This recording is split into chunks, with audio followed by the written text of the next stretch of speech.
has issued a flash flood warning for southwestern Barrow County in north-central Georgia until 2 a.m. Eastern Daylight Time. At 10:31 p.m. Eastern Daylight Time, Doppler radar indicated thunderstorms producing heavy rain across the warned area. Flash flooding is ongoing or expected to begin shortly.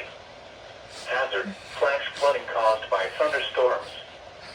Source: radar estimated rainfall totals of 2 to 3 inches have occurred over the last 2 hours.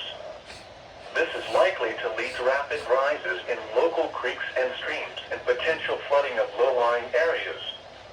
Impact: flash flooding of small creeks and streams, urban areas, highways, streets, and underpasses, as well as other poor drainage and low-lying areas.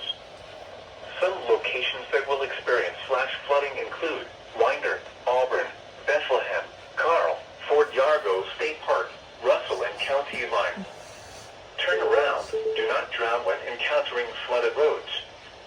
Most flood deaths occur in vehicles.